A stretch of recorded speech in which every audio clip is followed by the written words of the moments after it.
बिस्मिल्लाहिर्रहमानिर्रहीम।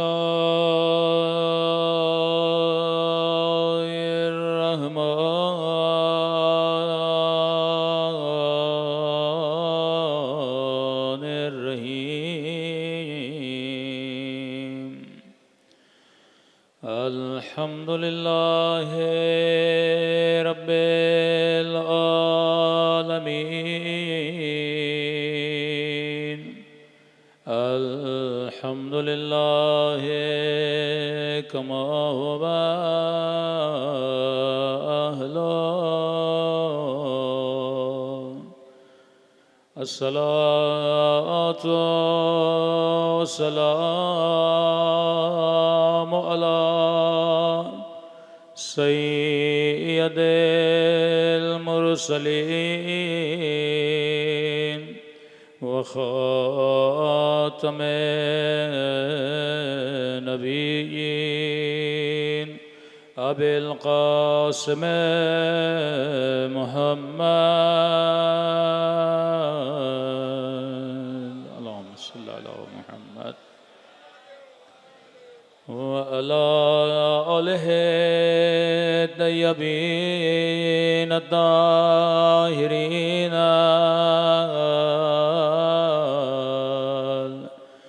मअसूमीन। सब मिलके दुआ इमाम ज़माना।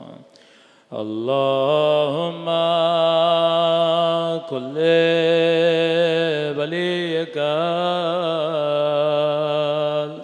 हुज्जत इब्ने हसन सलवातुका अलैहि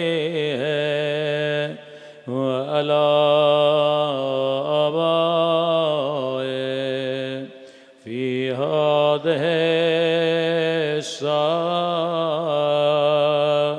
व फी कुल्ले वलियन व हाफ़िज़ा व क़ाइदन व दलीलन व ऐना हत्ता तुस्किनहु अर्दका तवा वतुमत्तअहु फ़ीहा तवीला बिरहमतिका या अरहमर राहिमीन। सलवात पढ़े मोहम्मद व आले मोहम्मद। बिस्मिल्लाहिर्रहमानिर्रहीम। रब्बि इश्रह ली सदरी व यस्सिर ली अमरी वहलुल उक़दतम मिन लिसानी यफ़क़हू क़ौली। अम्मा बअद फ़क़द क़ाल इमामुना अल हुसैन अलैहिस्सलातु वस्सलाम इन्नमा ख़रजतु लितलबिल इस्लाह फ़ी उम्मति जद्दी। सलवात पढ़े मोहम्मद व आले मोहम्मद।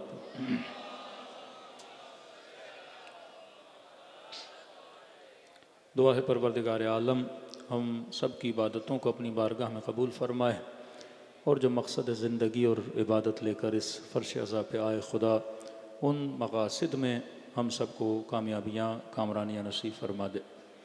मुसलसल आपकी खिदमत में अर्ज़ कर रहे हैं कि आशूरा और करबला समाज को बनाने की तहरीक का नाम है। बेहतरीन समाज आशूराई समाज है। ये हदीस का जुमला नहीं है बट एक मशहूर जुमला है कि कुल्लु यौमिन आशूरा कुल्लु अर्दिन करबला, कि हर दिन आशूरा है हर दिन करबला है। इसका मतलब क्या है? मतलब हमारे इनसाइड हमारे अंदर डेली हक़ व बातिल की जंग चल रही होती है। ये कलाम मासूम हमारे छठे इमाम जाफ़र सादिक़ अलैहिस्सलातु वस्सलाम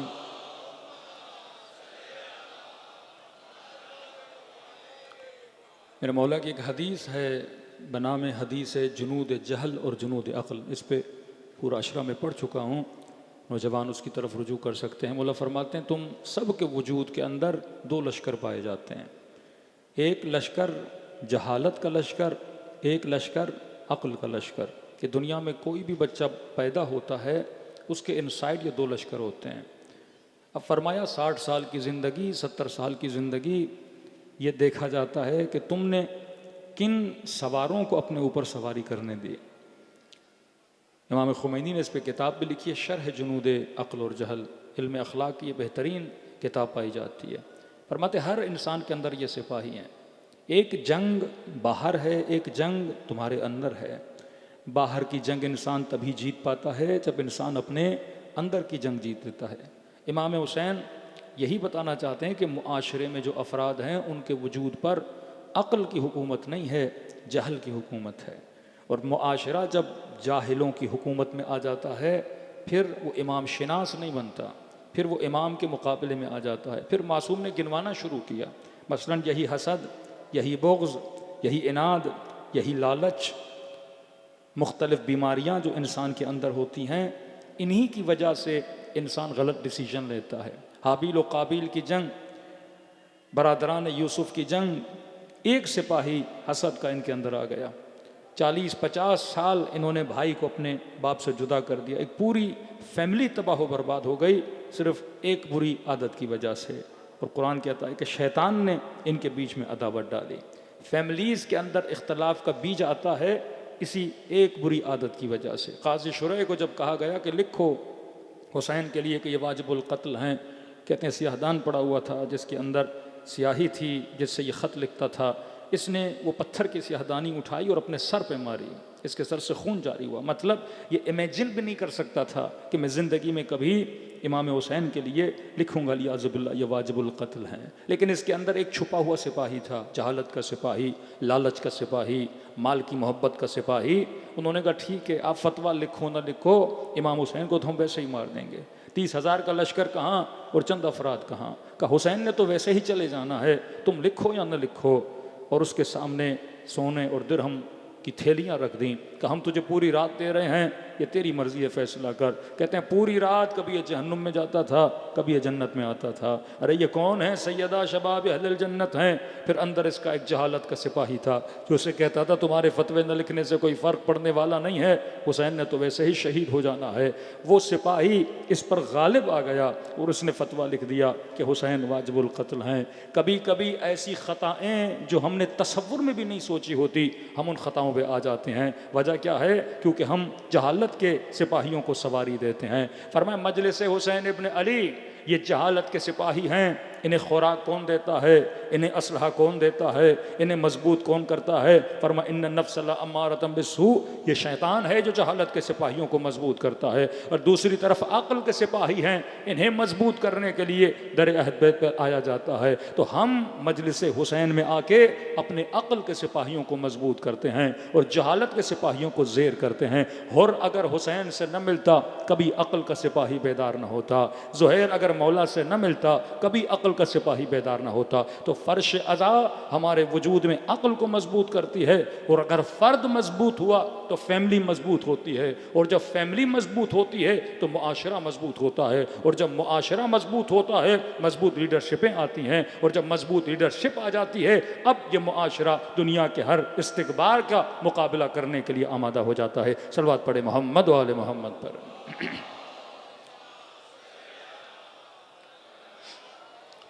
इमाम हुसैन का कलाम आज पढ़ना चाहता हूँ मुआशरे पर। एक बेदार मुआशरा और एक मुर्दा मुआशरा। एक मरतबा फ़र्दी तौर पर आपने अपनी इस्लाह की है, एक है इस्लाह मुआशरती, एक है इस्लाह फ़र्दी। हाँ, फ़र्दन आप घर में क्या कर रहे हैं किसी का लेना देना नहीं है। इस्लाम कहता है कत्ल के लिए 2 गवाह, जिना के लिए 4 गवाह। अब किसी से पूछो कत्ल बड़ा गुनाह है या जिना, लेकिन का नहीं, 2 गवाह। क्योंकि कत्ल अवामुन्नास में किया जाता है, इसके लिए 2 गवाह काफ़ी हैं। गुनाह फ़र्दी नहीं, गुनाह इज्तिमाई है। अगर आप किसी को कत्ल करते हो मुआशरा तबाह हो जाता है। एक पूरे घर को, एक पूरी फैमिली को आप तबाह करते हो। लेकिन अगर कोई इंसान तको तन्हाई में जाके फहाशी कर रहा है, उसका फ़र्दी गुनाह है का, इसके लिए 4 गवाह होने चाहिए। मतलब बहुत मुश्किल है किसी फर्द को फर्दी गुनाह करे, छुप के गुनाह करे और 4 गवाह ढूंढ सको। मतलब इनफरादी गुनाहों में सजाएं बहुत कम होंगी क्योंकि 4 गवाह मुमकिन ही नहीं है। और फिर इतनी सख्त शराइत हैं, गवाह भी ऐसा हो जिसने गुनाह को आईने गुनाह होते हुए देखा हो। ये नहीं कि दो मर्द और औरत किसी घर में गए और बंदा कहे ये बदकारी करके, फरमानी तो इजाजत नहीं है तुम्हें, तुझे क्या पता अंदर जाके बातें कर रहे थे, वो भी गलत है।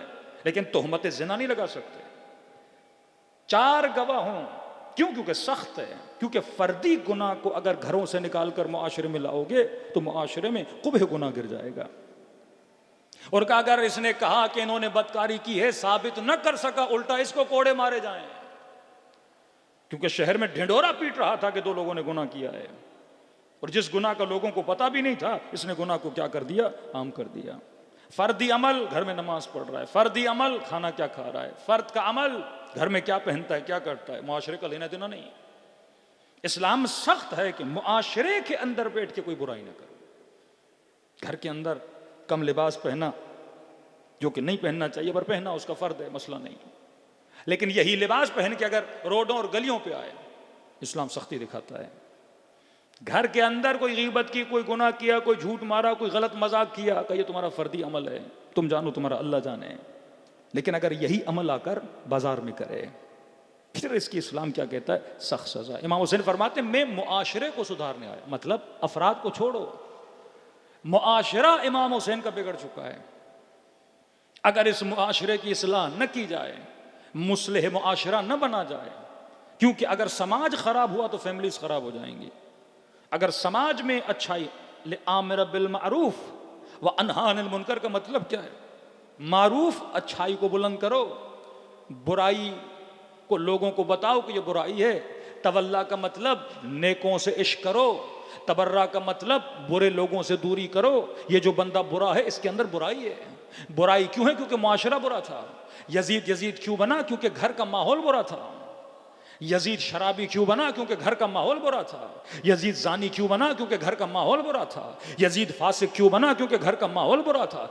एक घर वो है जो यजीद बनाता है, दूसरा घर वो है जो ज़ैनुल आबिदीन बनाता है, सैयद साजिदीन बनाता है। हजरत अब्बास जंग सिफीन में क्या एज हजरत अब्बास की, 13 साढ़े 13 साल के जवान हैं, लेकिन लड़ ऐसे रहे हैं कि बड़े से बड़े जवान हजरत अब्बास के मुकाबले में आने से डरते थे। ये शुजाअत कहाँ से मिलती है? ये तरबियत अमीरुल मोमिनीन है। मुआशरा बिगड़ गया तो माहौल बिगड़ जाएगा। मुआशरा इतना बिगड़ जाए कि वो इमाम कुश बने, मुआशरा इतना बिगड़ जाए कि फर्जंद रसूल को कत्ल करे, मुआशरा इतना बिगड़ जाए कि जुल्म और मजलूम की शिनाख्त खत्म हो जाए, ये 4 साल बच्चियों को तमाचे मारे। कलाम इमाम हुसैन फरमाते मेरे मुआशरे में चंद बीमारियां। पहली बीमारी इलावा अन्नहा उलाइल कौम लज़मु ताअत शैतान, इस कौम ने, मौला फरमाते ये जो कौम है इसने शैतान की इताअत करना शुरू कर दी है। जिस बंदे को अतीउल्लाह, अल्लाह की इताअत, रसूल की इताअत, अहले रसूल की इताअत करनी चाहिए। सूरह यासीन में अल्लाह कहता है इन्न शैतान अदुव्वुन लकुम, ये तुम्हारा खुल्लम खुल्ला क्या है, दुश्मन है, इस दुश्मन से बचो। बोला फरमाते लज़्म शैतान, शैतान की इताअत की। दूसरी चीज व तरकु ताअत अर्रहमान, शैतान की इताअत की और अल्लाह की ताअत को इन्होंने तर्क कर दिया। तीसरी चीज व अज़हरल फसाद, सिर्फ शैतान की इताअत करते, अल्लाह की इताअत छोड़ देते, लेकिन मुआशरे में फसाद ना होता। सलवात पढ़े मोहम्मद व आले मोहम्मद।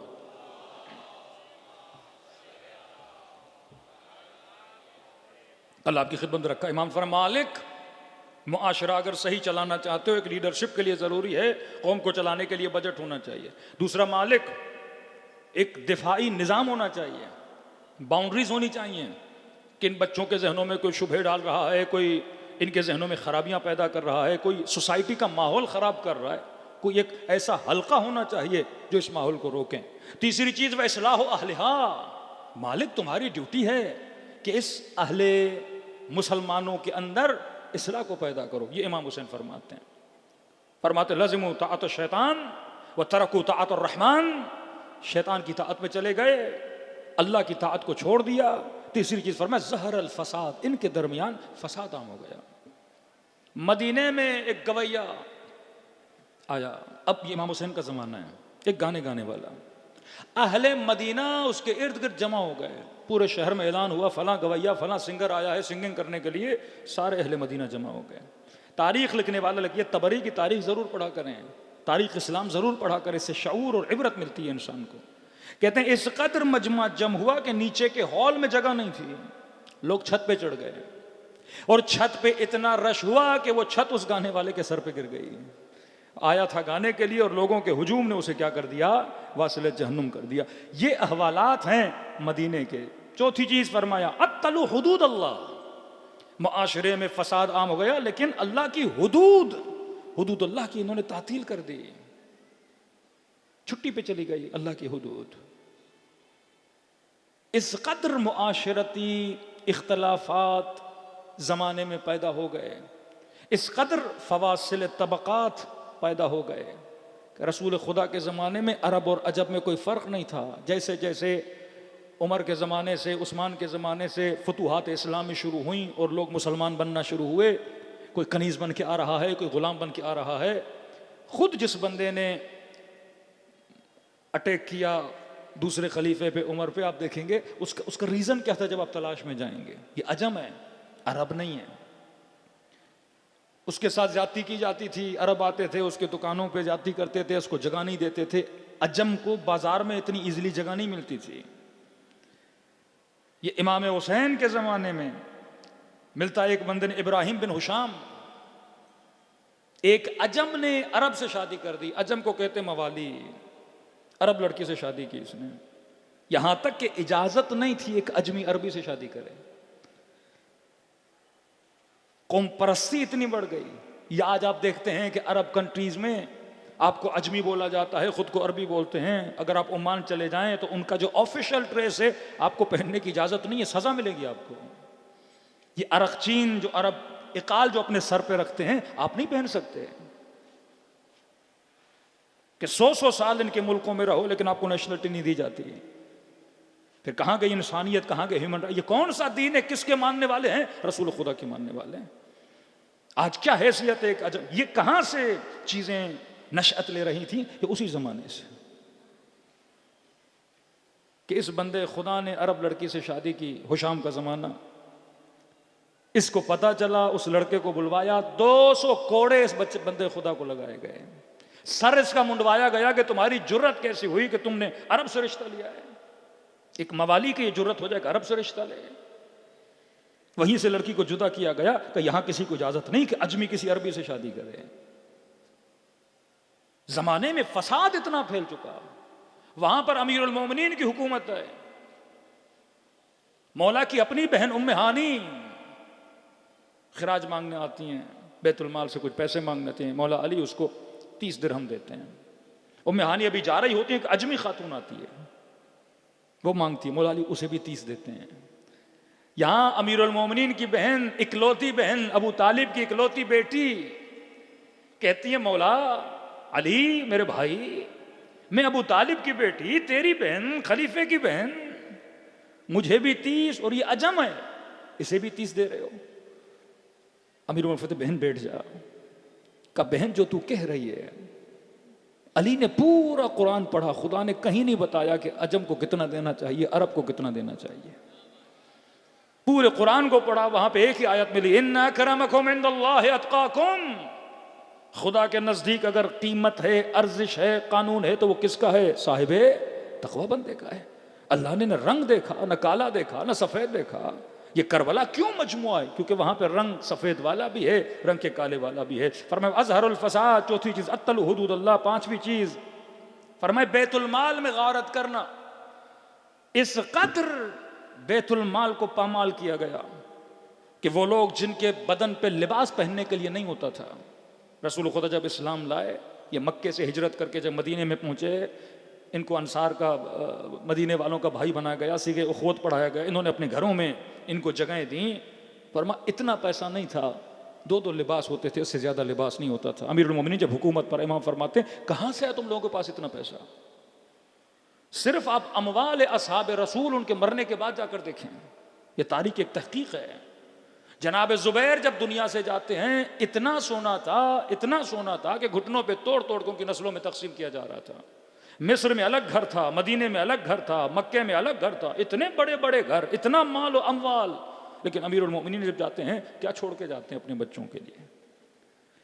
तभी दुश्मनी अमीरुल मोमिनीन अदालत अली से बर्दाश्त नहीं हो रही थी। अहले बैत बड़े सख्त थे। हुदूद अल्लाह, सुन्नत अल्लाह, फसाद को आम कर दिया, मुआशरा इतना बिगड़ चुका। इमाम हुसैन फरमाते अगर इस मुआशरे की इस्लाह न करूं तो दीन इस्लाम से कुछ भी नहीं बचेगा। साथ फरमाया अहल्लु हराम अल्लाह, तुमने अल्लाह के हराम को हलाल कर दिया। वह हर्रमु हलाल अल्लाह, जिस चीज को अल्लाह ने हराम किया तुमने हलाल कर दिया, जिस चीज को खुदा ने हलाल किया तुमने उसे क्या कर दिया, हराम कर दिया। माहौल यहां तक आया कि सुबह की 2 रकत की नमाज 4 रकत पढ़ा दी, पकड़ के वक्त के खलीफे, तीसरी खिलाफत जनाब उस्मान का जमाना, कम में सजा नहीं दूंगा, अमीरुल मोमिनीन ने सख्ती करके इस बंदे को सजा दिलाई। ये हुदूद अल्लाह को खराब कर रहा है, ये नमाज का मजाक उड़ाया जा रहा है। इस कदर मस्ती और नशे में आ जाते थे, जब ये नमाज पढ़ा के गश खा जाते थे, कोई अंगूठियां चुरा के ले जाता था, कोई अबा उसकी उठा के लेकर जाता था, लेकिन इसे पता नहीं चलता था। इस मुआशरे से मुकाबला है अब अब्दुल्लाह हुसैन का। अब सवाल है मुआशरा यहां तक पहुंचा तो सही, कैसे पहुंचा, ये इबरत लेनी चाहिए। अगर आज का जवान थोड़ा सा नशा कर रहा है, ये नशा कल घरों में आएगा, नस्लें बिगड़ जाएंगी। अगर आज चादर थोड़ी पीछे गई है, मौलाना थोड़े बालों के निकलने से कुछ नहीं होता, अगर तुम इस थोड़े पर भी अपने आप पर सख्ती करोगे, कल ये थोड़ा और आगे बढ़ जाएगा, फिर नेवर माइंड हो जाओगे। जब थोड़े पे नेवर माइंड है, फिर और थोड़ा पीछे जाएगा, फिर सारे बाल निकल आएंगे, ये हुदूद खुदा पामाल होती जाएंगी। क्यों इस्लाम में सख्ती है, क्यों नज्म पे सख्ती है? मौलाना 1 मिनट पहले मगरिब की नमाज पढ़ दूं का बातिल, एक आधा मिनट पहले रोजा इफ्तार कर दूं का बातिल। अल्लाह की हुदूद सख्त हैं। 1 सेकंड भी आमदन कोई नमाज पहले पढ़ता है, नमाज कबूल नहीं है। 2 सेकंड भी अगर आमदन कोई रोजा खोलता है, उसका रोजा काबिल कबूल नहीं है। ये सख्ती अहले बैत अलैहिस्सलातु वस्सलाम की, क्योंकि मुआशरा इस कदर बिगड़ चुका। अब इस मुआशरे की इस्लाह कर रहे हैं कौन? हुसैन इब्न अली, एक कातिल। अल्लाहुम्मा सल्ली अला मुहम्मद। हमारी दुआओं में अल्लाहुम्मा अस्लह ली दीनी, ऐ खुदा मेरे दीन को सही कर, वस्लह ली फी दुनियाई, ऐ खुदा मेरी दुनिया को सही कर, वस्लह ली आखिरती, मेरी आखिरत को सही कर।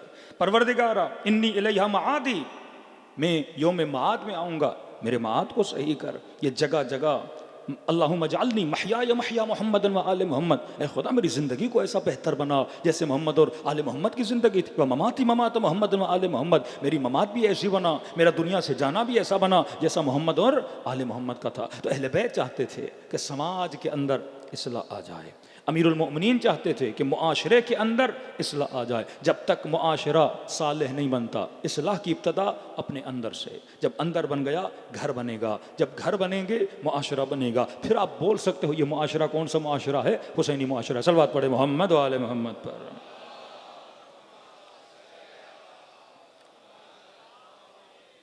अब फरमाया मुआशरे की इस्लाह करने के लिए फिक्र की इस्लाह करनी चाहिए।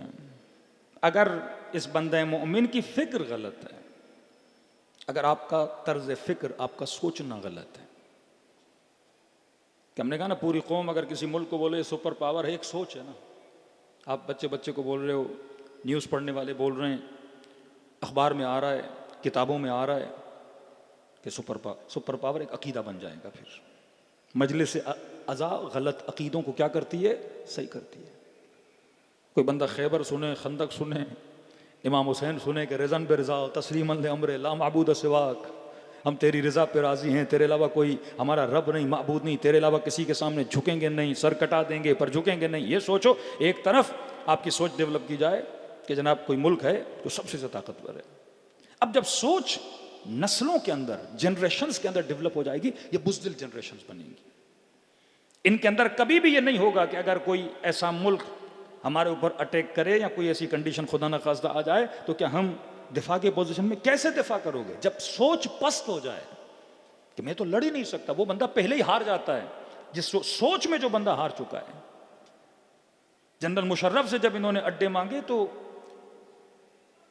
बुश की आप किताब पढ़ें, जब भी ये बड़े बड़े सियासतदान चले जाते हैं इनकी बुक्स आप पढ़ा करें, बेनज़ीर की किताब पढ़ें, बुश की किताब पढ़ें, भुट्टो, जितने भी रिटायर्ड हो जाते हैं इनकी किताबें पढ़ें, आप थोड़ी सी इबरत हासिल करेंगे। वो लिखता है मैंने तो ऐसे ही धमकी दी थी कि अगर आप अड्डे नहीं दोगे तो हम ये कर देंगे, वो कर देंगे। कहता इतनी जल्दी मान गया कि हमने सोचा भी नहीं इतनी जल्दी मान जाएगा।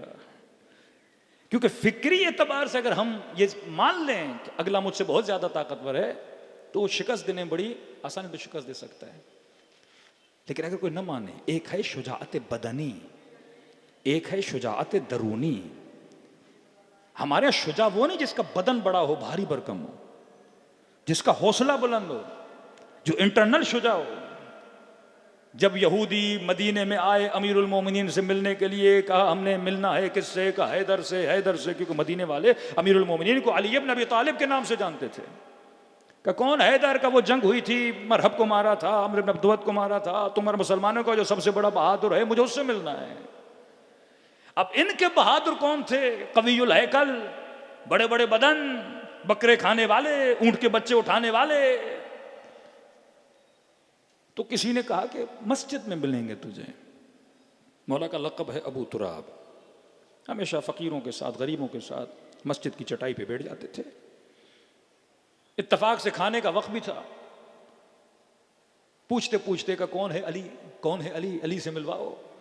तो देखा कि मस्जिद के किसी कोने में बैठे हैं, एक दो फर्द अतराफ में बैठे हैं, जौ की रोटी, सूखी रोटी खा रहे हैं, सब्जी है, कोई सालन है उबला हुआ, वो सालन खा रहे हैं। सर से लेके पांव तक देखा, क्योंकि इसने अमर को भी देखा हुआ था, कद का लंबा चौड़ा हट्टा कट्टा। तो इसके जहन में था उस हट्टे कट्टे को जिसने मारा होगा वो साइज मुझसे डबल होगा। जब अमीरुल मोमिनीन को देखा फबोहिता, ये हैरान रह गया। फिर लोगों से पूछा इसने मारा था? कहां इसने मारा था। फिर अमीरुल मोमिनीन के करीब आया, कहा आप हैदर हो? कहां सम्मत ने उम्मी हैदरा, मेरी माँ ने मेरा नाम हैदर रखा था। कहा आपने अमर को बिछाड़ा? कहां? का मुझे यकीन नहीं आता, इस बदन वाले ने उसको बिछाड़ा होगा। इमाम ने फरमाया मैंने जिस्म की ताकत से नहीं, मैंने रूह की ताकत से बिछाड़ा था।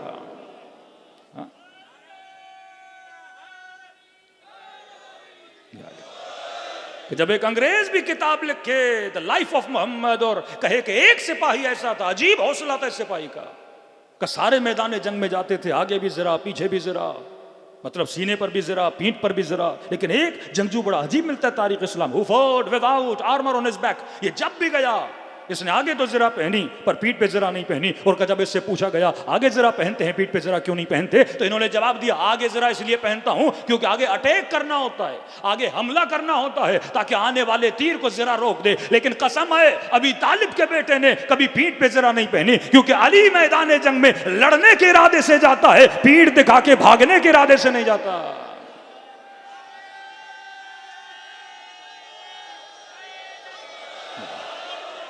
ये शुजाअत अली, ये शुजाअत अलवी, ये शुजाअत हैदरी कहां से मिले? इंसान तुमन्नकुम औलिया अल्लाह फतमन्नवल मौत।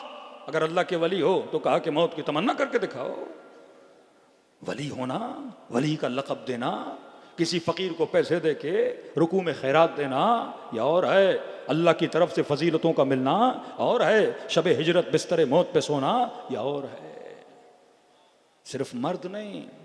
जब कुछ लोगों ने बीबी उम्मे हानी के घर पे हमला किया, जब कुफार मुशरिकीन मक्का थे, तो इस तको तनहा बीबी ने दरवाजे पे उसका मुकाबला किया, उसे अंदर दाखिल होने नहीं दिया। तो अमीरुल मोमिनीन ने पूछा, गालिबन रसूल खुदा ने, किसने मुकाबला किया? कि उम्मे हानी ने। तो फरमाया कि अगर पूरा मक्का अबू तालिब की औलाद होता तो सब के सब बहादुर होते। ये खून की बहादुरी है ना, यह आपको फर्श अज़ा क्या बनाता है? बहादुर बनाता है। अब अगर बच्चों के जहनों में ये सोच डाल दी फलां इतना बहादुर है, इस सोच को तोड़ा निज़ाम विलायत ने, इस सोच को तोड़ा इस मकतब आशूरा ने। क्या आप ट्रंप का लास्ट इंटरव्यू सुनेंगे, उसमें रहबर मौज़म की मजाक भी उड़ा रहा है, लेकिन बोलता है मैं कदर करता हूँ इस बूढ़े बुजुर्ग की हिम्मत की, मैं कदर करता हूँ इनके हौसले की। मतलब वो खुद मानते हैं कि इनके हौसले बड़े बुलंद हैं, भले जंगी आलात के एतबार से पीछे हैं, लेकिन हौसला बहुत बुलंद है। ये हौसला होना चाहिए कि आप सबसे बड़ा अमेरिकन बेस जो कतर में उस पर अटैक करो, हौसला। अब एक मिसाइल गिरे ना गिरे, ये खुद हौसला है मिसाइल फेंकना। चाइना का फॉरेन मिनिस्टर ईरानियों को कहता है कि जब आपने ऐनुल असद पे अटैक किया, पहला अटैक ईरानियों ने ऑफिशियली अमेरिकन एयरबेस पे किया था, वो शहीद कासिम सुलेमानी की शहादत के बाद कुर्दिस्तान में ऐनुल असद पे किया था। तो कहते हैं ऑफिशियली उनका वफद आया कि हम चाइनीज इकोनॉमिकली हर चीज में आगे हैं, लेकिन आज तक हमने भी नहीं सोचा कि अटैक करेंगे। कि आप लोगों से हमें हिम्मत मिलती है कि हम इस बदबख्त से लड़ने की सलाहियत रख सकते हैं। कौमों के अंदर हौसला, ये जो गलत अकायद बनाए जाते हैं, पूरा कूफा डर गया, यजीद से हम कैसे लड़ेंगे। कूफियों को सुस्त करने में इनकी खवातीन का बड़ा हाथ था। ये थोड़ा हौसला पकड़ देते, मैदान में जाएं, औरतें बोलती तुम जाओगे, हमारा क्या होगा, बच्चों का क्या होगा, पकड़ के इनके पांवों में जंजीरें डाल के बिठा देती थी। करबला की औरतें बहादुर, करबला की औरतें शुजा, वहाब कल्बी की मां शुजा, कासिम की वालदा शुजा, खुद बेटे को तैयार की, बेटा ये ले तावीज, तुम्हारे बाबा ने कहा था जब इजाजत न मिले तावीज देना मेरे बेटे को। अब्बास के भाई शुजा, जनाबे और आए, शुजा थे तभी लश्करे अब अब्दुल्ला हुसैन में आए, अपने बेटे को कुर्बान किया। यजीद इब्न सुबैत अपने बेटों को भेज रहे हैं, हुज्र इब्न उदै, शुजा, जब कहा हुज्र तुझे जला देंगे, मार देंगे, काट देंगे, क्या करो। कहने वाले ने कहा हुज्र इतने इत्मीनान से सुन रहे हो, कैसे न सुनो, जो तू कह रहा है अली ने पहले बता दिया था कि मेरे साथ क्या होने वाला है। लेकिन शुजाअत का आलम ये कि पहले कहा मेरे बेटों को मारो, का तारीख का पहला बाब देखा, इतना कसी, दुनिया दुआ करती हम मर जाएं बेटों का मरना न देखें, का हुज्र बेटों को मार दें। फरमान नहीं, मसला कसावत का नहीं, मसला अली की मोहब्बत का है। कहीं ऐसा ना हो बाप को मरता हुआ देखें, हौसले पस्त हो जाएं, पहले इन्हें जन्नत में भेजूं फिर खुद जन्नत की तरफ रवाना हो जाऊंगा। यही यजीद इब्न सुबैत पहले बेटों को भेजा, कैसा ना हो बेटे बाप को मरता हुआ देखें सुस्त पड़ जाएं। ये शुजाअत का दर्स आपको कहाँ मिलता है? फर्श अज़ाए अबा अब्दुल्ला हुसैन, ये फर्श जहन साजी करती है। दूसरी तरफ दूसरे आलात हैं, कौमों को बुज़दिल बनाते हैं, कौमों को डरपोक बनाते हैं। अब शुजाअत का मतलब ही नहीं इंसान दूसरे दिन लड़ना शुरू हो जाए, नहीं, बसीरत हो, लेकिन कम अज़ कम आपके दुश्मन को पता हो कि ये डरने वाले नहीं हैं, इन पे अटैक भी करोगे, ये भागने वाले नहीं हैं, ये अपनी इज्जतों और नामूस के लिए डट के खड़े होने के लिए तैयार हो जाते हैं। और पाकिस्तान में अगर इसकी मिसाल आपको कहीं मिलती है, शियों में वो पारा चनार के शिया है, वो पारा चनार के शिया है। 2006 से आप स्टडी करें, ये नारे मारते थे पारा चनार से कश्मीर को फतह करेंगे, हिंदुस्तान के हिंदू काफर हैं, वो शियों को बोलते थे काफर हैं, कि ये भी फतह करेंगे, वो फतह करेंगे। आज मसले पारा चनार क्या है? उसकी स्ट्रेटेजिक मौकियत जहां पे वाक़े है, बॉर्डर पर है, ऑर्डर्स हैं ऊपर से कि यहां से शियों को खाली करवाओ। आज इतना मसला क्यों है? असलहे का मसला है। इंतजामिया कहते हैं आप सारा असला दे दें, हम सारे रास्ते खोल देंगे। अब हम किस पे भरोसा करें जनाब? मद्दे मुकाबिल खूनखार कुत्ते जैसे मिजाज के लोग, जो 6 महीने के बच्चे से लेकर 6 साल की बच्ची तक रहम न करें, जो जवानों को जिंदा पानियों में डुबो दें, जो ड्राइवरों को उतार के जिंदा जिंदा जला दें। आप कहते हो असला दे दो, कल हमारे नामूस पे हमला किया जाए तो हम क्या करेंगे? हाँ, जब पूरे पाकिस्तान से दहशतगर्दी खात्मा हो जाए, चप्पे चप्पे पे इतना अमन अमान हो कि बंदा अकेला वैन पे सफर करे, बस पे सफर करे, फिर कवारियत खत्म हो जाए, फिर हाँ हक है कि पूरे मुल्क का असला लिया जाए, उनसे भी लिया जाए, यहां से भी लिया जाए, फिर रास्ते साफ हो जाए। लेकिन आप जंग देखे पारा चनार की, 2006 की, 2007 की, हैरत में पड़ जाएंगे आप कि किसी ने इतना दिफा नहीं किया जितना उन्होंने किया। कहते मौलाना पूरी रात फायरिंग होती थी, पूरी रात मोर्चों से।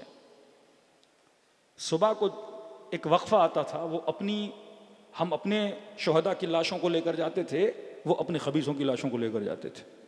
कहते थे आलम यह था, हम तो अपनी लाशें उठाने भी आते थे, वो लाशें भी नहीं उठाते थे। इतने कवियुल हैकल बदन के शक्ल से नहीं लगता था ये पाकिस्तानी है।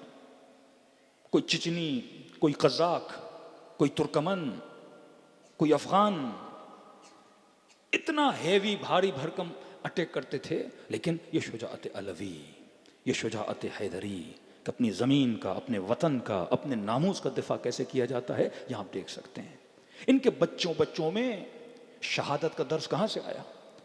ये है फर्श अज़ाए हुसैन इब्न अली, जिन्होंने आपके वजूद से मौत के खौफ को क्या कर दिया?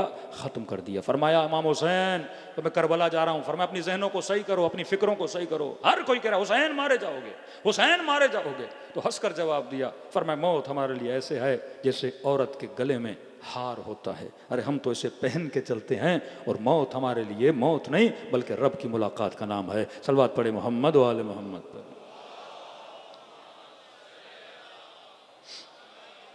जल्दी से मासू फरमाते हैं 3 चीजें ऐसी हैं, हर बंदा कहता है कि मैं हक पर हूं।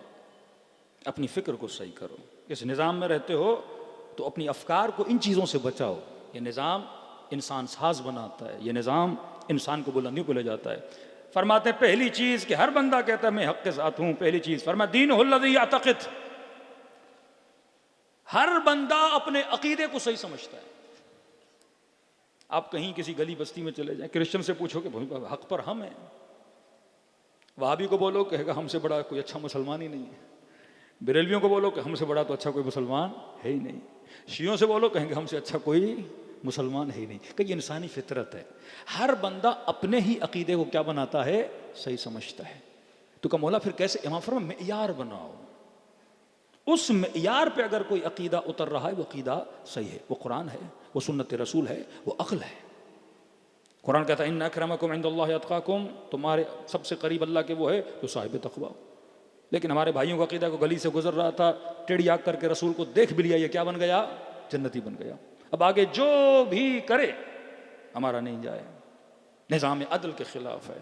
खुदा कहते हैं अल्लाह की लानत है जालिमों पर, लानतुल्लाह सरीहन लानतुल्लाहि अलल कौम ज़ालिमीन लानतुल्लाहि अलल कौमिल काज़िबीन। अल्लाह की लानत है झूठों पर, अल्लाह की लानत है जालिमों पर। एक तरफ कहते हैं यजीद ने जुल्म किया, दूसरी तरफ कहते हैं लानत भेज, कहते हैं हम कंफ्यूज हैं। भाई खुदा जब कंफ्यूज नहीं है तो तू कंफ्यूज क्यों हो रहा है? अल्लाह अलल ऐलान जालिमों पे लानत भेज रहा है। 70,000 मिंबरों से अमीरुल मोमिनीन पे सब्ब शितम किया जाए, वो झूठ था कि नहीं? कुरान कहीं और खड़ा है, मुस्लिम मुआशरा कहीं और खड़ा है। आपको सही रास्ते पे सिराते मुस्तकीम पे किसने लाके खड़ा किया? अबा अब्दुल्लाह अल हुसैन ने। फरमाया एक दीन हुल्लज़ी यअतक़िद, हर बंदा अपने दीन को सही समझता है। दूसरा फरमाया हवा हुल्लज़ी यस्तअली, हर बंदा अपनी ख्वाहिश को सही समझता है। 10 लोग होंगे कि जनाब मिसाल दे रहा हूँ, ये मिंबर कहाँ रखा जाए, कहेगा मेरी ख्वाहिश है यहाँ रखा जाए, मजमा कहेगा हमारी ख्वाहिश है वहाँ रखा जाए। अब हर बंदा अपनी ख्वाहिश को क्या समझता है, सही समझता है। फरमाते हैं ख्वाहिशों पे न चला करो, दीन परवरदिगारे आलम पे चला करो। तीसरी चीज़ फरमाया तदबीरुहु फिल उमूर, हर बंदा अपनी तदबीर को सही समझता है, जिसको कहते हैं मैनेजमेंट। कहता है मेरी जो मैनेजमेंट है वो सबसे बेहतर है। फरमा नहीं, तीनों उमूर को रुजू दो किसकी तरफ, परवरदिगार आलम की तरफ। तुझे अहले बैत अलैहिस्सलातु वस्सलाम ने मेयार दिया है। एक खातून हिजाब करना चाहती है, हिजाब कैसा हो, मेरी ख्वाहिश, मेरी मैनेजमेंट, मेरी मर्जी, आबा व अजदाद की तकलीद का नहीं। देखो ज़ैनब कुबरा का हिजाब कैसा था, मेयार।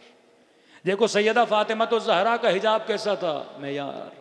फिर अगर तुझे उस हिजाब से फ़ायदा न हो, आप सैयदा से बोल सकती हो बीबी मैं आपके रास्ते पे चली, मुझे फ़ायदा नहीं हुआ। आज शोबिज़ इंडस्ट्री में चले जाएं, कितना इस्तेसाल किया जाता है ख़वातीन का। अमीरुल मोमिनीन फरमाता है जवां निगाहे हराम तेरे वजूद में हसरत पैदा करती है। हसरत का मतलब एक भूखा बंदा फूड स्ट्रीट से गुजरे, कहीं पे चरगा, कहीं पे खाना, कहीं पे, ये जितना देखता जाएगा क्या पैदा होगा।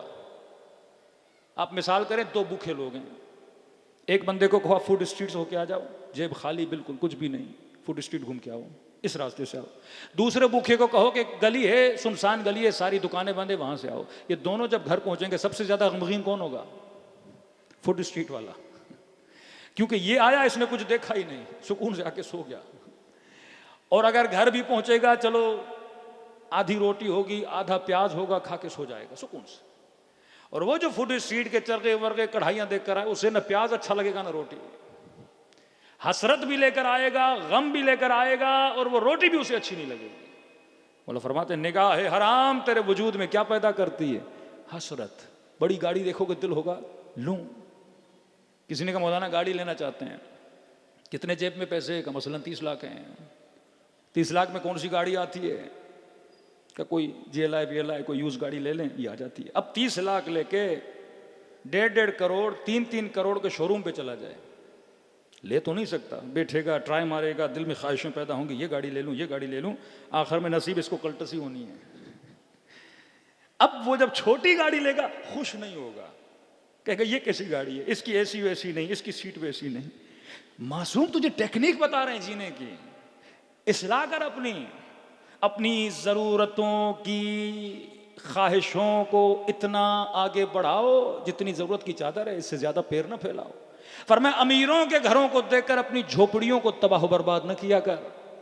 जो है उस पे क्या रहो, राजी रहो, खुश रहो। ये मासूम तरबियत दे रहे हैं, माशरे की इसलाह बता रहे हैं। अल्लाह ने रिज्क दिया, आगे बढ़ते जाओ, लेकिन ये ना हो जो हो उस पे मायूस हो जाओ। अब जब हसरत होगी गम, जब गम होगा मायूसी, और जब मायूसी आएगी डिप्रेशन में चला जाएगा। अपना नमाज में मज़ा आएगा, इबादत में मज़ा आएगा, या खुदा से शिकायत करता रहेगा, या दीन से शिकायत करता रहेगा, या अल्लाह को बोलेगा इतने बेदीन तूने पैसे वाला बना दिया, मुझे कुछ भी नहीं दिया। ये काफिर भी बन जाएगा, बदअकीदा भी बन जाएगा, क्योंकि ये मासूम की कही हुई बातों पे न चला था। सलवात पढ़े मोहम्मद वाले मोहम्मद पर।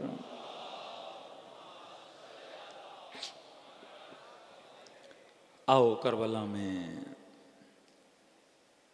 एक किरदार है, नाम है अब्बास अलमदार। हाँ? अपनी ख्वाहिशों पे गलबा करना अब्बास से सीखो। का 2 मुहर्रम खेमे लगे थे नहर के किनारे। ऑर्डर आया कि सारे खेमे नहर के किनारे से हटा दिए जाएं। कहा कि खेमे हटा दो अब्बास, अगर नहीं हटाओगे तो हम खेमों को हटाने के लिए आ जाएंगे। तारीख लिखती है कि गाजी अब्बास को इतना जलाल आया, आस्तीनों को पलटा, तलवार को नयाम से निकाला, अपनी तलवार से जमीन पे खत खींची और कहा है किसी में जुर्रत और नहीं, इस लाइन को पार करके दिखाओ। खेमे तो दूर कि तुम सैदानियों के खेमों तक पहुंचोगे अब्बास के होते हुए। बीबी ज़ैनब फरमाती है मैं खेमे में बैठी थी तो इमाम हुसैन खेमे में आए, चेहरा परेशान। ऐसे लक़ब नहीं शरीकतुल हुसैन, कारे हुसैन में शरीक हैं। द मैनेजमेंट ऑफ करबला, क़ियाम करबला, तहरीक करबला में किरदार शरीक हैं, आधे आधी शरीक हैं सैयदा ज़ैनब सलाम अलैहा। बीबी ज़ैनब को अगर पैगाम करबला से निकाल दो तो करबला का पैगाम पूरा नहीं होता। करबला बताती है मर्दों का किरदार, औरतों की जिम्मेदारी। कोई भी तहरीक कामयाब नहीं हो सकती जिसमें औरतें इन्वॉल्व ना हो, जिसमें माओं का किरदार ना हो, बहनों का किरदार ना हो। खेमे में आए, फरमा भैया हुसैन खैरियत तो है बरादर, चेहरे पे परेशानी है। फरमा हाँ बहन ज़ैनब आपने तो सुना होगा अब्बास ने खत खींची है। कहा हुसैन अब्बास के होते हुए किस में जुर्रत के आगे बढ़े, अब्बास के होते हुए किस में जुर्रत के खेमों तक हाथ लाए। फरमा हाँ बहन ज़ैनब, लेकिन मैं हुसैन नहीं चाहता कि जंग हो, मेरा दिल है कि खेमे हटा दें, अभी मैं जंग नहीं चाहता। फरमा हुसैन फिर आप अब्बास को बोल दें, मुतिअन अम्र मौला, आज तक अब्बास ने आपको उफ तक नहीं कहा, आप इशारा करेंगे अब्बास खेमे हटा देंगे। कहते मौला हुसैन की आंखों में आंसू भर आए। फरमा बहन ज़ैनब कितना रोकूं अब्बास को। जब हसन के जनाजे पे तीर चले थे तो मेरे गाजी बड़ा जलाल में आया और तलवार निकाली और मैंने हाथ पे हाथ रखा, अब्बास यहां नहीं, करबला, जंग करबला नयाम में रख दी। मदीने के वाली ने बुलाया, बेहतरामी की, फौरन दरबार में कहा मौला अभी कहो तो सर कलम करके कदमों में रख दूं। मैंने फिर हाथ को रोक दिया, अब्बास यहां नहीं, करबला। कहा जब हुर ने लजा में फरस में हाथ डाला ना, मेरे गाजी को बहुत जलाल था कि मौला अभी कहो इस लश्कर के साथ जंग शुरू कर दूं। मैंने कहा अब्बास यहां नहीं, करबला। कहा ज़ैनब अब क्या करूं, करबला भी आ गई, अब क्या कह के अपने शेर को रोकूं, मुझे है कि मैं रोकूं कहीं अब्बास का दिल टूट न जाए। ज़ैनब तू बहन है, अपने तरीके से अब्बास को समझा, मैं जंग नहीं चाहता। मौला खेमे से चले गए। बीबी फिजा कहती हैं गाजी अब्बास फौज को ललकार के लाइन के पीछे खड़े थे, आस्तीनों को पलटा हुआ, माथे पे पसीना, आंखों में खून जमा हुआ और हाथ में तलवार। मैंने वहीं से आवाज दी है कमर बनी हाशिम। समझ गए खेमों से कोई बुला रहा है। कहते उसी जाहो जलाल में, उसी हशमत में, आंखों में खून भरा हुआ, कहा जी अम्मा फिजा। फरमाया बहन ज़ैनब बुला रही हैं। कहती जैसे सैयदा ज़ैनब का नाम सुना ना, कहते थोड़ी देर के लिए खड़े हुए, आस्तीनों को सीधा करना शुरू किया, माथे का पसीना पोंछना शुरू किया। थोड़ी देर खड़े हुए कि आंखों की सुर्खी चली जाए। वहीं खेमे के दर से आवाज दी बड़े मीठे लहजे में, जी आकाज़ादी कोई काम था। बीबी ज़ैनब ने कहा अब्बास खेमे के अंदर आ जाओ। कहा जैसे अंदर गई ऐसे बहन के सामने बैठे जैसे छोटा बच्चा माँ के सामने अदब से बैठता था। कहा जी आकाज़ादी। कहा अब्बास सुना है तूने खत खींची है, दुश्मन को ललकारा है किसी में जरूरत क्या है? अब्बास के होते हुए कौन है जो खेमों पे हमला करे? कहा जी आकाज़ादी है किसी में जरूरत। कि सैदानियों के खेमों के करीब आ जाए। कहा अब्बास मैं जानती हूँ तेरा गुरूर है, तूने ललकारा है, दुश्मन की आंखों में आंखें डालकर उनको चैलेंज किया है। अब्बास हुसैन नहीं चाहते, मौला का ये कहना है खेमे हटा दिए जाएं, हम इस जगह से चले जाते हैं। अब्बास खामोश होकर सुन रहे हैं। अब्बास जानते हो मैंने क्यों बुलाया है? क्योंकि तुम्हारा भी तो गुरूर है ना, तूने भी तो दुश्मन को ललकारा है ना कि अब्बास के होते हुए लाइन पार करके दिखाओ। अब्बास अब लाइन जाहिर है मिटानी पड़ेगी, तो एक काम कर, तू दुश्मन का सामना न कर, कोई शर्मिंदगी नहीं होगी। अब्बास तू खेमे में बैठ जा, मैं अकबर को भेज देती हूँ, मैं औनो मोहम्मद को भेज देती हूँ, वो लाइन मिटा भी देंगे, खेमे हटा भी देंगे, तुझे दुश्मन का सामना भी नहीं करना पड़ेगा, तेरे गुरूर को भी ठेस नहीं आएगी। कहते सैयदा कहती गई, अब्बास सुनते गए। जब कलाम बीबी इख्तिताम पजीर हुआ तो एक मरतबा खड़े हो गए और फरमाया बीबी अब्बास का गुरूर क्या होता अगर हुसैन ने कहा अपने हाथों से जाके लाइन मिटा के आऊंगा, मैं कौन होता हूं? हुसैन की मर्जी बिर्रिज़ाना रिज़ल्ला। कहते खुद गए, लाइन को जाके मिटाया। ये है अब्बास बाअदब। किताब है सियाहत ग़र्ब, लिखने वाले आग़ाए नजफ़ी कोचानी। दो किताबें, सियाहत ग़र्ब, सियाहत शर्क़। सियाहत ग़र्ब में आलम बरज़ख के हवालात, सियाहत शर्क़ में दुनिया के। कहते 40 के दिन आए, रस्म थी पहले उलमाए इराक़ की, पैदल जाते थे करबला। आज जितनी तादाद में उतनी तादाद नहीं, कम तादाद में। कहते हैं पानी मैंने कम उठाया इस फिक्र में कि आगे पानी मिल जाएगा। चलता गया, पानी ख़त्म हुआ, कई किलोमीटर रास्ता तय किया, धूप बड़ी शदीद थी, कहीं पानी नहीं मिला। करबला के करीब पहुंचा, 2-3 किलोमीटर रोज़े हुसैन नजर आ रहा था, लेकिन शिद्दत प्यास की इतनी कि मुझे लगा मैं मर जाऊंगा। 50-52 डिग्री की गर्मी।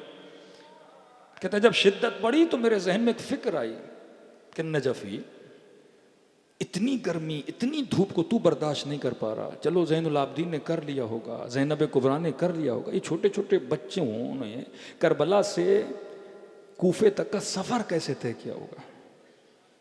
कहता ये सोचा तो मुझे खुदा ने एक मुकाशिफा दिखाया, आंखों से पर्दे हटे और मैंने अचानक देखा कि शाम गरीब आए हुसैन में करबला में हूं। देख रहा हूं कि खेमों को आग लगाई जा रही है, छोटी छोटी बच्चियां तोड़ती हुई नजर आ रही हैं और इन बच्चियों के पीछे एक बीबी है जो उनके कुर्तों की आग को बुझाती हुई नजर आती है। इतने में मुझसे कह रहे बर्दाश्त नहीं हो, मैं दौड़ने लगा किसी बच्ची को थामूं और उसे खेमे की आग से बचाऊं, लेकिन जितना दौड़ता था मैं उन तक पहुंच नहीं पाता था। कहते इस आलम में मैं इतना दौड़ा कि इस रास्ते के पत्थर जो भी थे मेरे पांवों में लगे, मेरे पांव खूनम खून हो गए, यहां तक मैं बेहोश होकर गिर गया। जब आंख खुली तो मैंने खुद को करबला की गलियों में पाया। अब रोना था जो रुकता नहीं था, आंसू थे जो थमते नहीं थे। कहता नहर के किनारे गया, पाँवों का खून साफ किया, फिर रोता हुआ बैनुल हरमैन में आया, फिर अबा अब्दुल्ला अल हुसैन के हरम के पास आया। शाम के 6 बज रहे थे। कहता रस्म थी जब हरम में घंटा पूरा होता था तो मौला के हरम की घंटी बजती थी। कहता अब मैं रोए जा रहा हूँ, बार बार वो मंजर याद आ रहा है कि खेमों से बच्चियाँ कैसे निकल रही थी। कहते जब ये घंटी बज रही थी ना तो मुझे घंटी की आवाज़ नहीं, मुझे हुसैन की आवाज़ आ रही थी, हल मिन नासिर, हल मिन नासिर, हल मिन नासिर, है कोई मुझ गरीब की मदद करने वाला। कहता मैं फिक्र में पड़ गया कि मौला आज तक आवाज दे रहे हैं हल मिन नासिर। कह रहा इतने में हरम में हजरत अब्बास की घंटी ने बजना शुरू किया, लेकिन वहां भी मुझे घंटी की आवाज नहीं आ रही थी, आवाज आ रही थी लब्बैक या मौलाई, लब्बैक या मौलाई। मौला जब जब कहोगे हल मिन नासिर, अब्बास तुझे आवाज देगा लब्बैक या मौलाई। मैंने कहा गाजी 1400 साल गुजर गए, आज भी अगर हुसैन कह रहे हैं हल मिन नासिर, तू ही आवाज दे रहा है लब्बैक या मौलाई। करबला का मतलब ही वफा है, अपने इमाम से, अपने रहबर से वफा करना सीखें। का ये है बाबुल हवाइज, इनके दर से कोई खाली हाथ नहीं गया। कल वक्त मिला गाजी अब्बास के और भी मौजज़ात आपकी खिदमत में रखेंगे, किस तरह अपने ज़ायरों की मदद करते हैं, किस तरह लोगों की हाजत रवाई करते हैं, किस तरह अरबाइन में ज़ायरों का इस्तकबाल करते हैं। ये है करबला। करबला 1 कदम आओ 10 कदम तुम्हारी तरफ आते हैं। दिलों को करबला ले जाएं, सलाम करें ऐसे जैसे सकीना ने अपने बाबा को सलाम किया। आज की रात बाबुल हवाइज की रात है। बड़े बड़े लोगों ने शफा पाई है गाजी अब्बास के हरम के दर से। फलज बदन था, हरकत नहीं थी, गाजी अब्बास के दर से शफा मिली है। आज सबसे बड़ी शफ़ा आक़िबत बखैरी की शफ़ा है कि मौला जब दुनिया से जाएं इस तरह से जाएं कि इमाम हुसैन के दिल की ठंडक हो, ना कि अपने गुनाह लेकर जाएं और मासूम हमसे शिकायत करें। फरमाए खुलूस से दिल से एक कतरा आंसू का बहाओ, खुदा तेरे सारे गुनाहों को माफ़ कर देता है। सब मिल के अस्सलाम अलल हुसैन व अला अली इब्न हुसैन व अला औलाद हुसैन व अला अस्हाब हुसैन की आवाज़ गूंजनी चाहिए। सब मिलके अस्सलाम अलल हुसैन व अला अली इब्न व अला औलाद हुसैन व अला।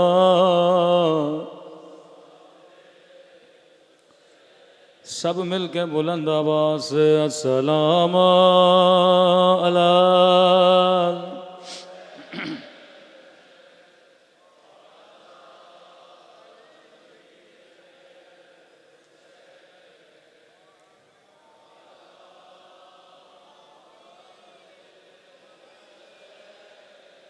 व अला अस्हाब। मेरा सलाम हो उस दर्द भरे मंजर पे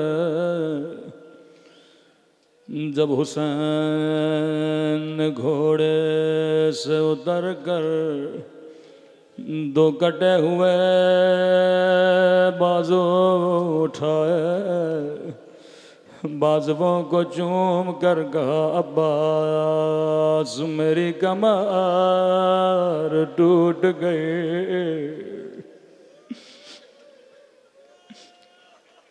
बड़ा रोए मेरे मौला हुसैन।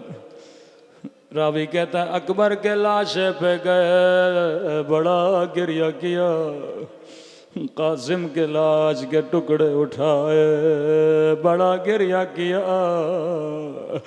जब गुलाम जौन का सर गोद में लिया तो बड़ा गिरिया किया। हर रिवायत में बकल हुसैन हुसैन बड़ा रोए, लेकिन फौज अशकिया का शख्स कहता है जब कासिम के लाशे पे गए तो रोए, अकबर के लाशे पर गए तो रोए। कहता मैं हुसैन को देख रहा था जब अब्बास के लाशे पे आए।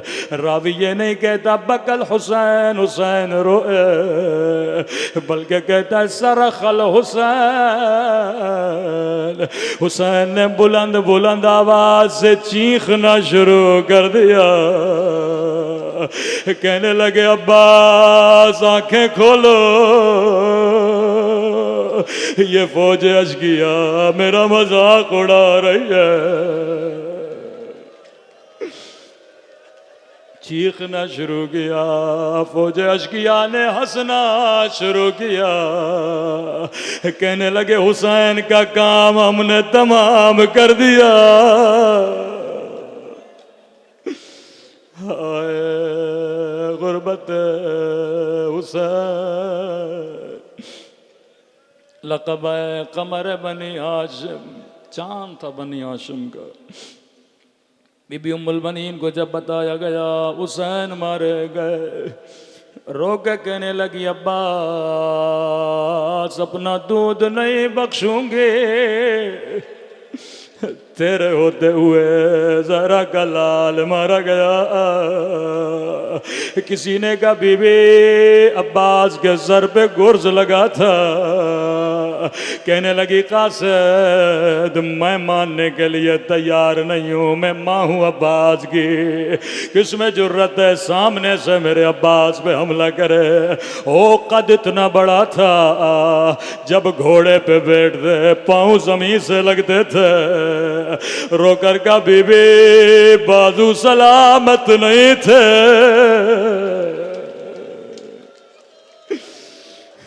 दोनों बाजू काट दिए थे। बड़ा कद था। कुछ लोग आयतुल्लाह कश्मीरी के पास गए, क़िबला अब्बास की कब्र दरारें पड़ गई हैं, कब्र टूट फूट का शिकार है, कुछ मजदूरों को भेजिए कब्र की मरम्मत कराए। आगा कश्मीरी ने कहा मजदूर क्यों भेजूं, मैं खुद आऊँगा, गाजी की कब्र बनाऊँगा। ये मुश्तहिद करबला गए, सरदाब अब्बास में गए, जुराबें उतारी, अमामा उतारा, कब्र की मरम्मत करने लगे। जितने लोग साथ थे किसी जवान ने पूछा, क़िबला हमने रिवायात में सुना गए अब्बास जब घोड़े पे बैठते थे पाँव ज़मीन से लगते थे। एक छोटा सा सवाल है, जिसका कद बड़ा हो उसकी कब्र बच्चे जितनी क्यों है, जिसका कद बड़ा हो कब्र छोटे क्यों है। आगा कश्मीरी अपने सर पे मार मार के रोने लगे, कहने लगे हाँ जब ज़ैनुल आबिदीन जनाजा उठाने गए, जब हाथ सीने के नीचे दिया सीना ऊपर आया, जब हाथ पाँवों के नीचे दिया पाँव ऊपर आ गए। फरमाते इरबान इरबान, पूरे बदन के टुकड़े टुकड़े हो गए थे। अब आके दामन में गठड़ी बनाई, एक छोटी सी कब्र बनाए।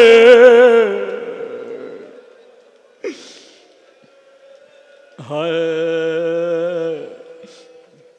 फरमाया बदन के टुकड़े टुकड़े हो गए थे।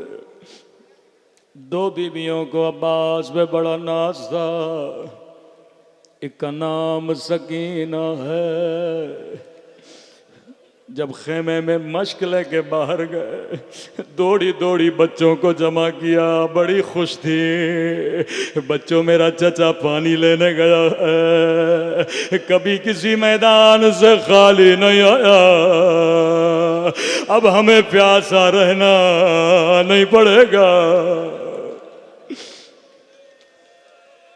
दूसरी बीबी नाम ज़ैनब है, बीबियों को जमा करती थी। आए बीबियों घबराने की ज़रूरत नहीं है, जब तक अब्बास है खेमों को कोई देख भी नहीं सकता, जब तक अब्बास है कोई चादरों पे हमला कर नहीं सकता।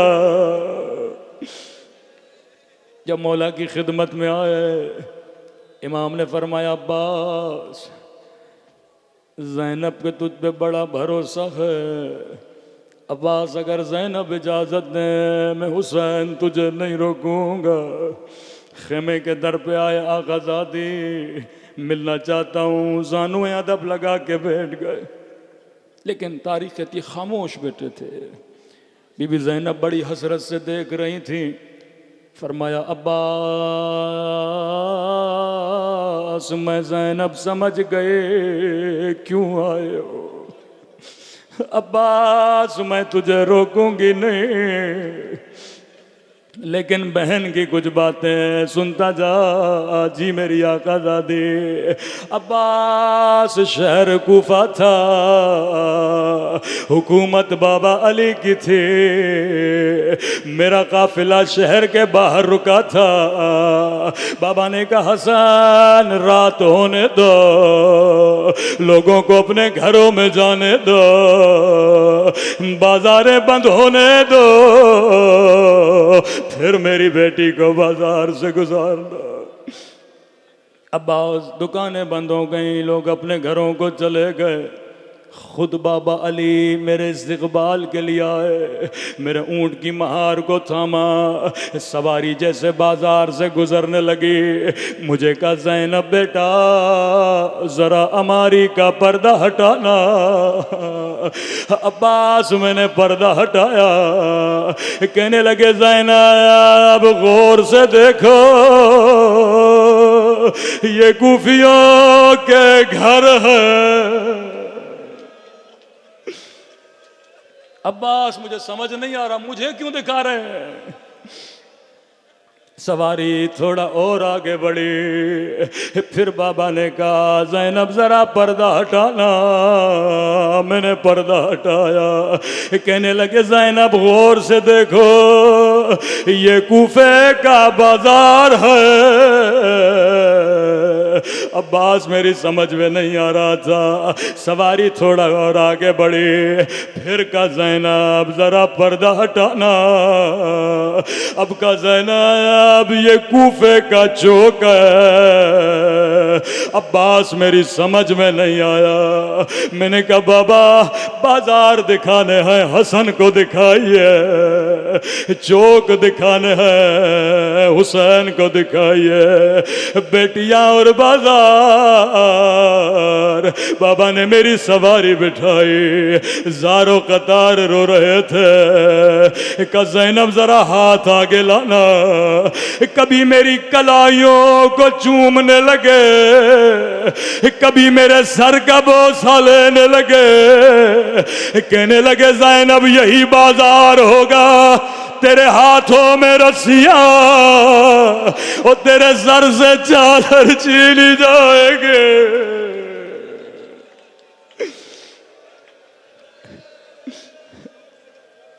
अल्लाह जाने आप बर्दाश्त नहीं कर पा रहे। अब्बास ने कैसे बर्दाश्त किया होगा?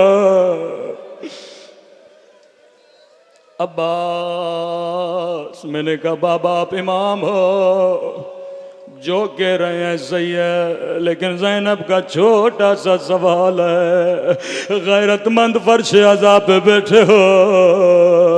कहने लगी बाबा जिस भी बहन का एक भाई हो उसका भी कोई नाम नहीं लेता। ओ अल्लाह ने मुझे 18 भाई दिए, मेरे हाथों में रस्सियां।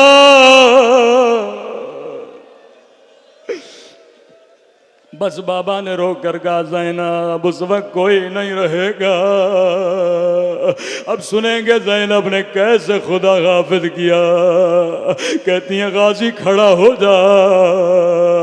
दोनों बाहें अब्बास के गले में डाली, रोकर का खुदा हाफिज अब्बास, खुदा हाफिज अब्बास। अब मैं ज़ैनब समझ गई मेरी चादर लुटने का वक्त करीब है, मेरे हाथों में रस्सियां बंधने का वक्त करीब है।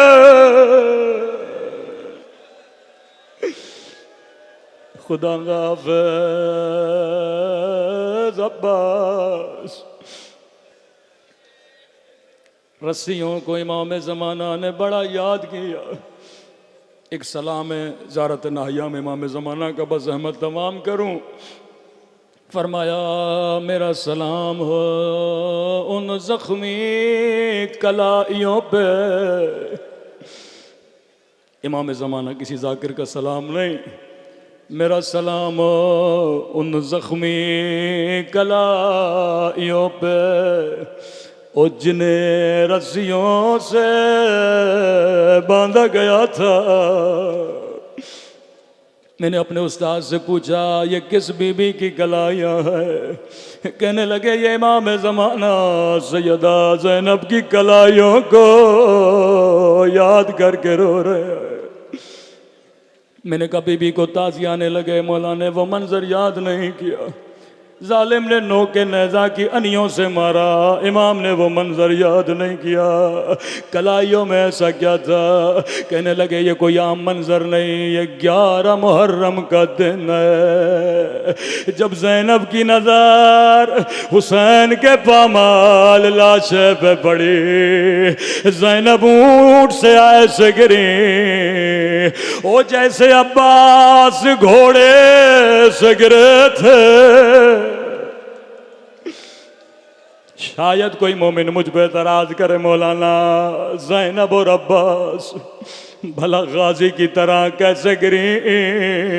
अब्बास के तो बाजू सलामत नहीं थे, ज़ैनब के बाजू सलामत है। मैंने कहा जवाब मैं नहीं दूंगा, इमाम ज़माना ज़ियारत नाहिया में फरमाते हैं, अब सुनो बीबी अब्बास की तरह कैसे गिरी। फरमाया मेरा सलाम हो मेरी उन पुफियों पे ओ जिनके हाथों को उनकी गर्दनों से बांध गया। ओ ज़ैनब ऐसे गिरे जैसे अब्बास गिरे थे,